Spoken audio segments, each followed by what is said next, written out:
Good afternoon, everybody. I want to take this opportunity to update the American people about the situation in Libya. Over the last several weeks, the world has watched events unfold in Libya with hope and alarm. Last month, protesters took to the streets across the country to demand their universal rights and a government that is accountable to them and responsive to their aspirations. But they were met with an iron fist. Within days, whole parts of the country declared their independence from a brutal regime, and members of the government serving in Libya and abroad chose to align themselves with the forces of change. Muammar Gaddafi clearly lost the confidence of his own people and the legitimacy to lead. Instead of respecting the rights of his own people, Gaddafi chose the path of brutal suppression. Innocent civilians were beaten, imprisoned, and in some cases killed. Peaceful protests were forcefully put down. Hospitals were attacked, and patients disappeared. A campaign of intimidation and repression began. In the face of this injustice, the United States and the international community moved swiftly.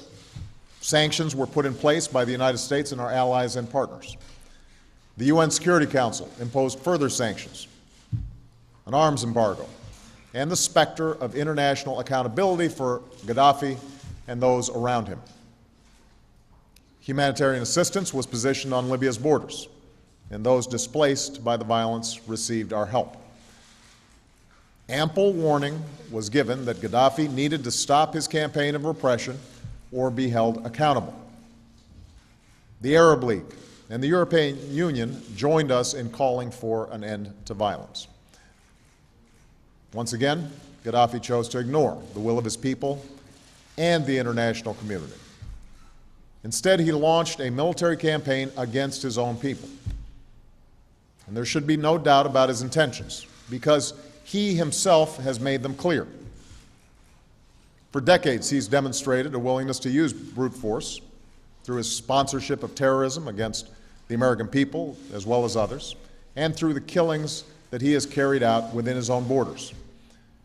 And just yesterday, speaking of the city of Benghazi, a city of roughly 700,000 people, he threatened, and I quote, "We will have no mercy and no pity." No mercy on his own citizens. Now, here's why this matters to us.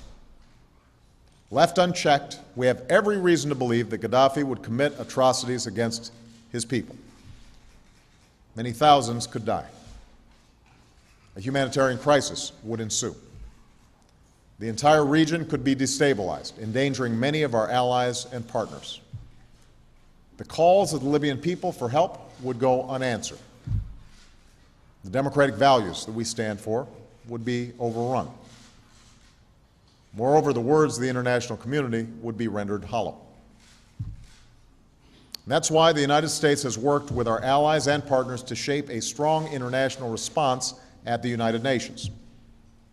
Our focus has been clear: protecting innocent civilians within Libya and holding the Gaddafi regime accountable.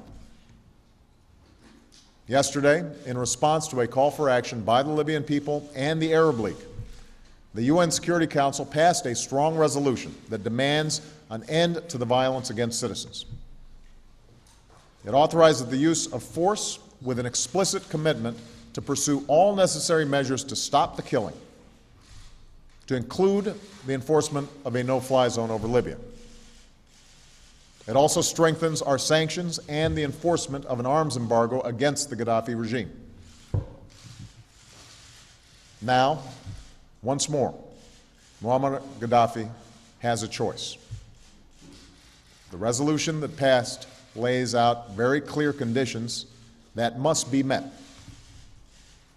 The United States, the United Kingdom, France, and Arab states agree that a ceasefire must be implemented immediately.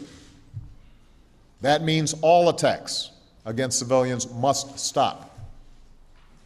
Gaddafi must stop his troops from advancing on Benghazi, pull them back from Ajubia, Misrata, and Zawiya and establish water, electricity, and gas supplies to all areas. Humanitarian assistance must be allowed to reach the people of Libya. Let me be clear.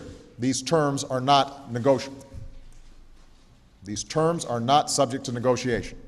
If Gaddafi does not comply with the resolution, the international community will impose consequences, and the resolution will be enforced through military action. In this effort, the United States is prepared to act as part of an international coalition. American leadership is essential, but that does not mean acting alone. It means shaping the conditions for the international community to act together. That's why I've directed Secretary Gates and our military to coordinate their planning, and tomorrow Secretary Clinton will travel to Paris for a meeting with our European allies and Arab partners about the enforcement of Resolution 1973. We will provide the unique capabilities that we can bring to bear to stop the violence against civilians, including enabling our European allies and Arab partners to effectively enforce a no-fly zone. I have no doubt that the men and women of our military are capable of carrying out this mission. Once more, they have the thanks of a grateful nation and the admiration of the world. I also want to be clear about what we will not be doing. The United States is not going to deploy ground troops into Libya.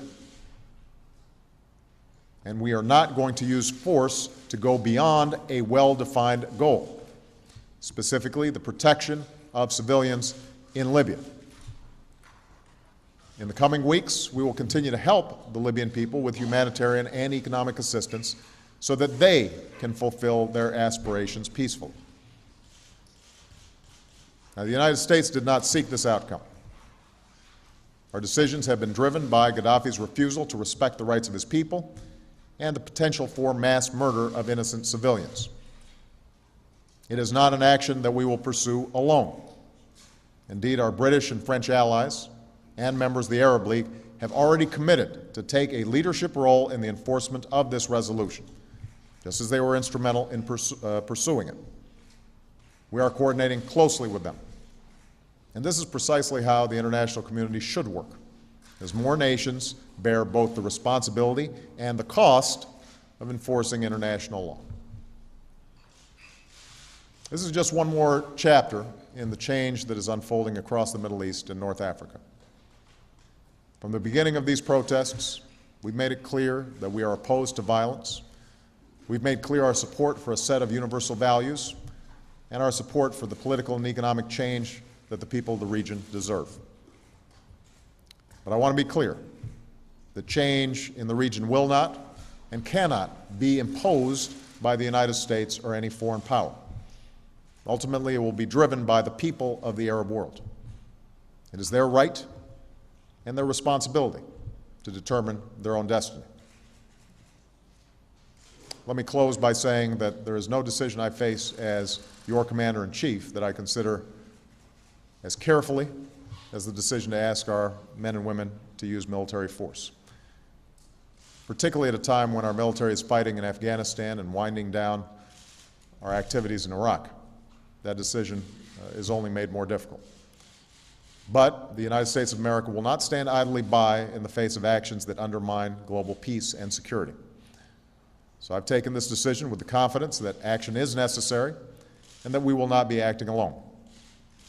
Our goal is focused, our cause is just, and our coalition is strong. Thank you very much.